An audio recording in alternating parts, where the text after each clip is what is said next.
Hello everyone, welcome back to my channel. मेरा नाम है मयंक और आज की वीडियो में हम बात करने वाले हैं शेडिंग के बारे में। शेडिंग क्या होती है, शेडिंग के टाइप्स की टेक्निक, सब कुछ। आप में से काफ़ी लोगों को शेडिंग करने में प्रॉब्लम आती होगी। इस वीडियो को एंड तक देखिएगा। आई एम श्योर अगर आपने वीडियो एंड तक देखी तो शेडिंग को लेकर के आपके सारे डाउट्स क्लियर हो जाएंगे। तो चलिए वीडियो को शुरू करें। सबसे पहले समझते हैं शेडिंग क्या होती है। तो शेडिंग आपका किसी भी ड्राइंग को रियलिस्टिक और उसका कैरेक्टर देने में हेल्प करती है। बेसिकली किसी भी ऑब्जेक्ट की ड्राइंग को आप 2D से 3D में चेंज करने के लिए शेडिंग का यूज़ करते हैं। सो शेडिंग की प्रैक्टिस करने के लिए आपको कुछ मटेरियल्स की ज़रूरत पड़ेगी। पहला मटेरियल जो हम लेंगे वो है पेपर। ये एक A3 साइज़ का पेपर है। नॉर्मल पेपर ले सकते हो आप, कार्ट्रिज शीट ले सकते हो A3 साइज़ की। उसके अलावा हमें 6 पेंसिल्स का एक सेट आता है शेडिंग करने के लिए। ये इसमें HB से लेके 10B तक की ग्रेड की पेंसिल्स होती हैं। HB जो होती है वो लाइट होती है और 10B सबसे ज़्यादा डार्क होता है। उसके अलावा हमें चाहिए पेपर कटर, पेंसिल। अब हम बात करते हैं टाइप ऑफ शेडिंग टेक्निक्स के बारे में। शेडिंग की कौन कौन सी टेक्निक्स हैं। सबसे पहले टेक्निक होती है हैचिंग। अब हैचिंग में क्या होता है, आपको लाइंस को क्रिएट करना होता है शेडिंग करने के लिए। पतली पतली लाइंस को क्रिएट करना है आपको शेडिंग करने के लिए।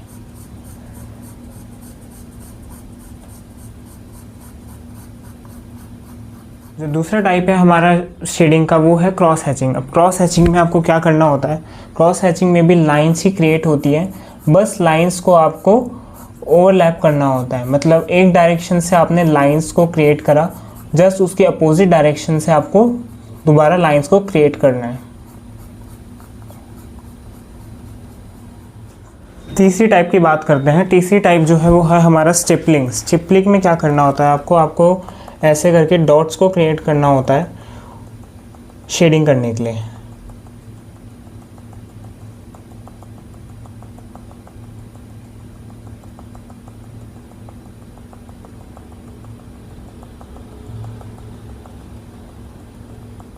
जो फोर्थ वन है हमारा वो है स्क्रबलिंग।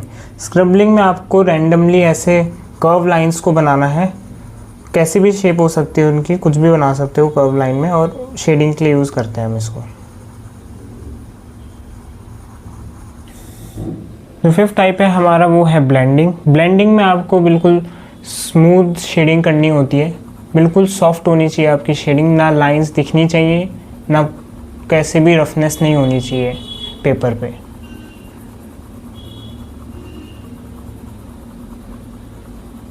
आपको हर एक लाइन को मर्ज करना है आपस में।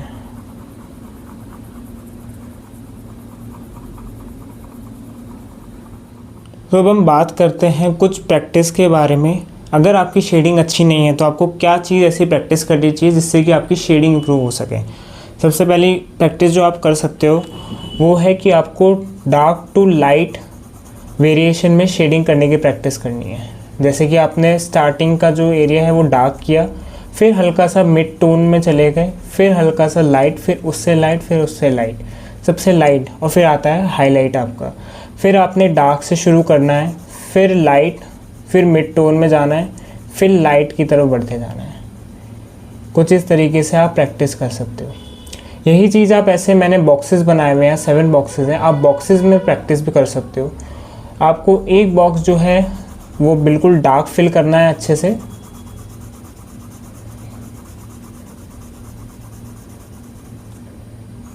और ध्यान रहे कि थोड़ा स्मूथली आपको शेडिंग करनी है।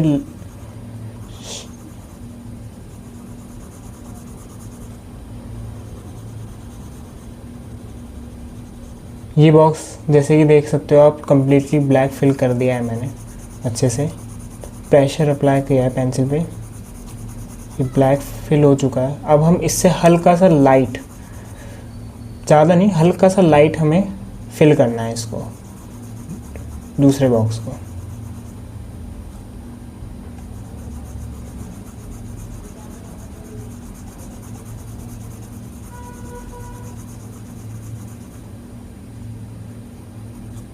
देन अब ये हो गया फिल। अब इससे हल्का सा लाइट फिल करना है।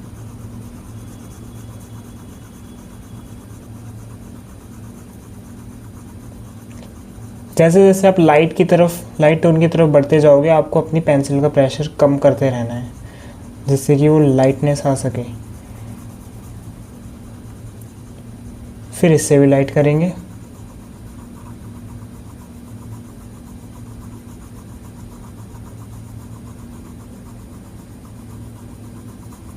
फिर इससे भी लाइट करेंगे।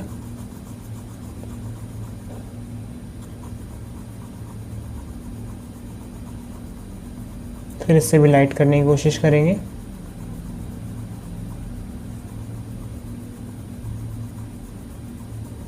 फिर ये जो होगा ये हाईलाइट होगा हमारा, यानी सबसे ज़्यादा लाइट।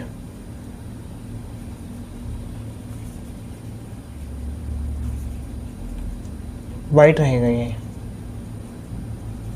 ये हमारा ब्लैक था, डार्क टोन भी कहते हैं इसको। और ये हमारे मिड टोन्स हैं, सारे मिडिल टोन। समझते हैं वैल्यूज़ के बारे में। सो वैल्यूज़ किसी भी ऑब्जेक्ट की लाइटनेस और डार्कनेस को कहते हैं। बेसिकली वैल्यूज़ में आपके 3 टोन्स होते हैं। तो किसी ऑब्जेक्ट पे अगर लाइट पड़ रही है तो ऑब्जेक्ट के 3 एरियाज़ में डिवाइड होगा। ऑब्जेक्ट 3 एरियाज़ में डिवाइड होता है। जैसे कि आपका जहाँ लाइट पड़ रही है वो बहुत ज़्यादा ब्राइट एरिया होगा, तो वो जो आता है वो आता है आपकी लाइट टोन की कैटेगरी में। जहाँ पे भी हल्का सा ना ज़्यादा डार्क है ना ज़्यादा लाइट है, वो एरिया जो होगा वो आपका आएगा मिड टोन में। और जो जहाँ पे बहुत ज़्यादा डार्कनेस है या फिर डार्क के आसपास का एरिया है वो आपका डार्क टोन्स में आता है। कुछ मिस्टेक्स को आपको अवॉइड करना है शेडिंग करते टाइम। पहली जो मिस्टेक है वो है लाइट सोर्स। अगर आपका लाइट सोर्स अच्छा नहीं आ रहा है ऑब्जेक्ट पे, लाइट आपकी सही नहीं आ रही है ऑब्जेक्ट पे, तो आपको वैल्यूज़ का आइडिया नहीं लगेगा, जिसकी वजह से आप शेडिंग ठीक से नहीं कर पाओगे। दूसरा जो है, आपको पेंसिल को अच्छे से हैंडल करना है। आपको पेंसिल का प्रेशर कंट्रोल में रखना है जब आप शेडिंग कर रहे हो। जहाँ पे लाइट है वहाँ लाइट प्रेशर यूज़ करें, जहाँ पे डार्क टोन्स है वहाँ पे डार्क प्रेशर का, जहाँ पे डार्क टोन्स है वहाँ पे ज़्यादा प्रेशर का यूज़ करें। तीसरी जो मिस्टेक है वो है कि पेशेंस आपको रखना है। आपको जल्दबाजी में शेडिंग नहीं करनी है, अच्छे से वैल्यूज़ को ऑब्जर्व करना है और तब आपको उसी के अकॉर्डिंग शेडिंग करनी है। आज की वीडियो में बस इतना ही। आई होप आपने आज शेडिंग से रिलेटेड काफ़ी कुछ सीखा होगा। अगर आपको ये वीडियो पसंद आई तो वीडियो को लाइक करें, चैनल को सब्सक्राइब करें और मुझे कमेंट में बताएं आपको ये वीडियो कैसी लगी। Thank you so much for watching. See you in the next video. Bye.